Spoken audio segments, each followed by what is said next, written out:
இன்றைய தமிழக முதலமைச்சர் ஜோசப் விஜய் சொன்னாரு, 5 நிமிஷம் பேசுனதுக்கே கொளத்தூர்ல கொத்து பரோட்டா போட்டாங்க. யாருக்கு கொத்து பரோட்டா போட்டாங்கன்னு ஒரு அலசிடலாமா? சகோ, இந்த டைம் டிராவலரை யூஸ் பண்ணி மே மாசத்துக்கு முன்னாடி போயிட்டு வரலாம். கொஞ்சம் கூட வரீங்களா? தாவேக்காவுடைய முதல் மாநாடு விக்கிரவாண்டி அந்த தொகுதியில வெற்றி பெற்றது பாட்டாளி மக்கள் கட்சி. 2வது மாநாடு மதுரை திருமங்கலம் தொகுதியில வெற்றி பெற்றது டிஎம்கே வேட்பாளர். நாகப்பட்டினம் தொகுதியில் வெற்றி பெற்றது டிஎம்கே வேட்பாளர். திருவாரூர் தொகுதியில் வெற்றி பெற்றது டிஎம்கே வேட்பாளர். மயிலாடுதுறை தொகுதியில் வெற்றி பெற்றது காங்கிரஸ் வேட்பாளர். அரியலூர் தொகுதியில் வெற்றி பெற்றது அஇஅதிமுக வேட்பாளர்.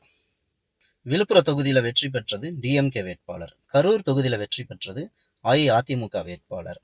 கன்னியாகுமரி தொகுதியில் வெற்றி பெற்றது அஇஅதிமுக வேட்பாளர். ஆஃப்கோர்ஸ் திருநெல்வேலி, காரைக்குடி, திருச்சி கிழக்கு இந்த 3 தொகுதிகளை மட்டுமே தான் தாவேகா தமிழக வெற்றி கழகம் வெற்றி பெற்றிருக்கு.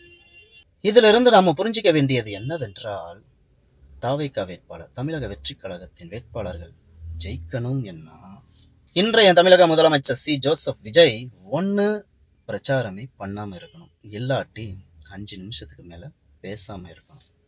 இப்போ புரியுதா சனி எங்க உச்சம் கொண்டு இருக்காருன்னு? நன்றி, வாழ்க வளமுடன்.